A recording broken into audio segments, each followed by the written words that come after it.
Don't throw it all away with your impatience, boss.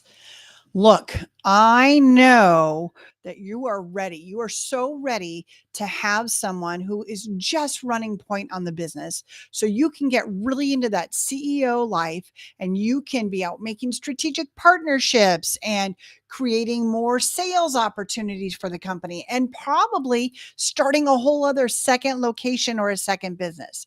And so what you do is you go to a cheat, a fast, easy cheat.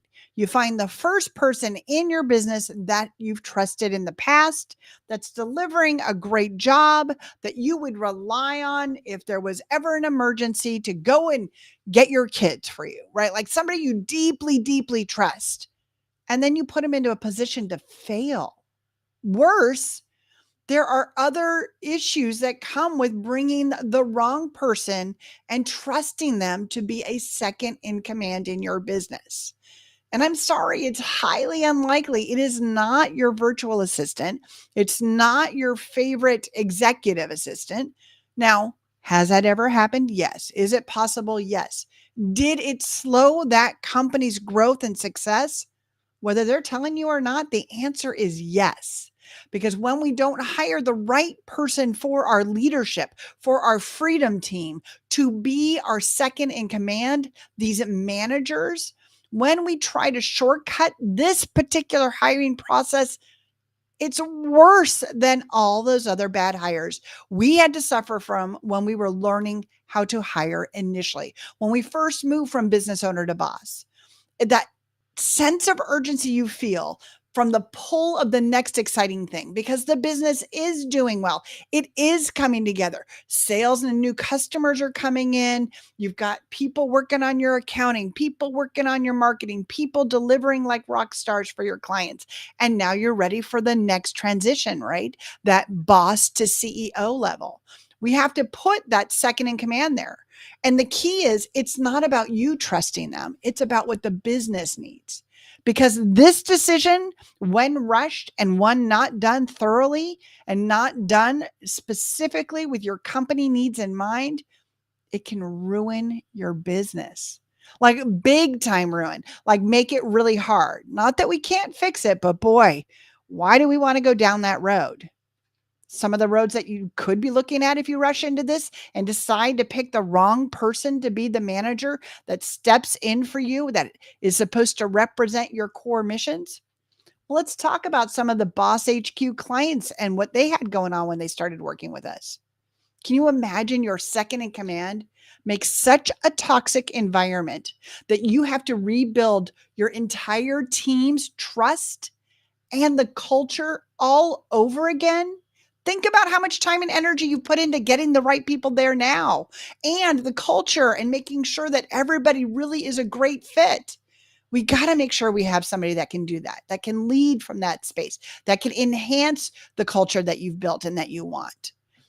Another story, unfortunately, these are all true. Another Boss HQ, they were spending money and more money, sending their managers that they had promoted from within, and they were giving them continued education and buying them all the books and getting coaches and giving them opportunities to go to conferences.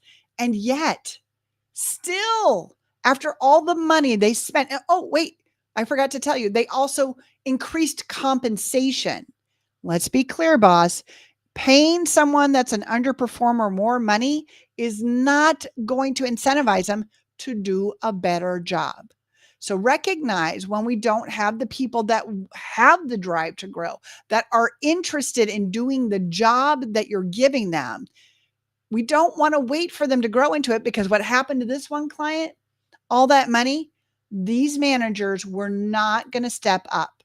After all that time they spent and all the patience they used, they did not have the right people on the team. And the boss was still frustrated and overwhelmed because they had no one that was delivering results. And it created huge stress for them. Now, imagine this one, okay? Imagine being shocked. I mean, like shocked when your trusted manager that you thought has been rocking and happy and doing everything while you've been off doing your next big thing takes 3 of your key members and starts a competing company.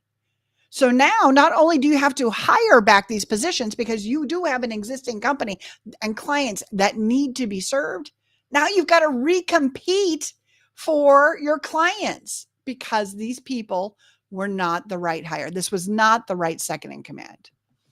Or imagine the crazy anger filled doubt that you're going to be on this ride when you get stuck coming back after 6 months if you've had a personal injury or a family member you needed to be out with and you didn't do a thorough positioning of your key member who was coming in as a second in command, to find out that in those 6 months they weren't invoicing any of your clients, and worse, they were not paying any of the bills because they had no money coming in because they put no effort or attention into the cash part of the business.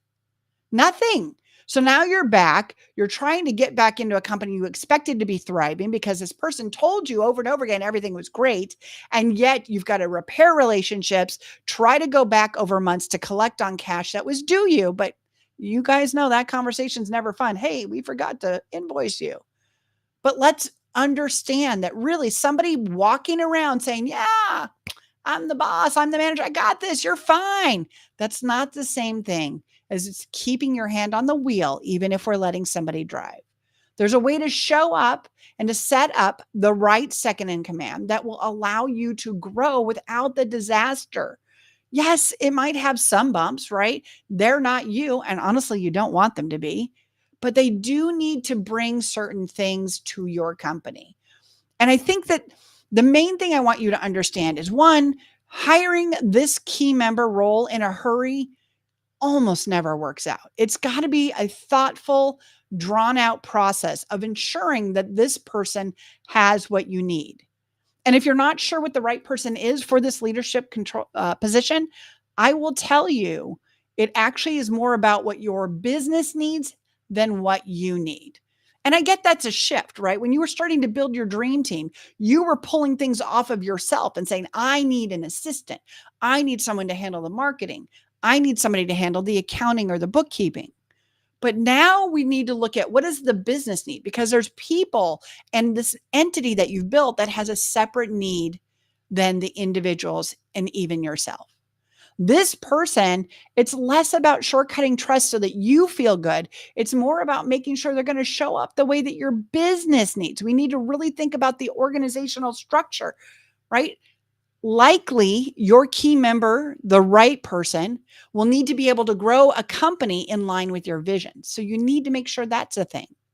They might, probably will, need to make sure that they can be the go-to person to solve client issues, right? Oftentimes, the second in command is who problems get escalated to for your clients.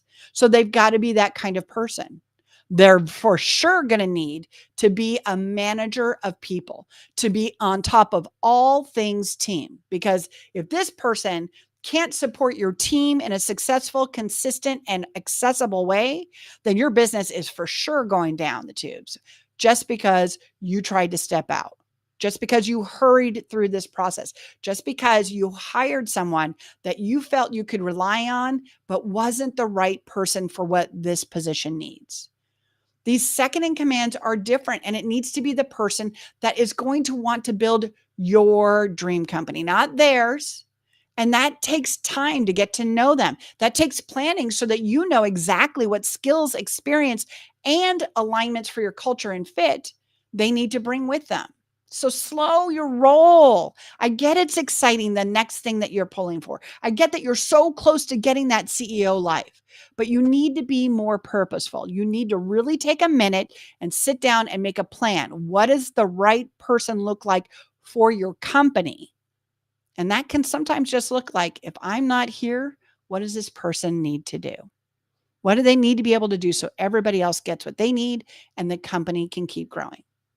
It's a lot to think about, right? That manager shift, bringing people in to help lead this team that you've so carefully been building, and you love them and you want them to all be successful, but you just don't have the energy, the space, the time to be in front of them all the time. So we have to be careful about who we put in there, and we need to look out for what the company needs to go forward.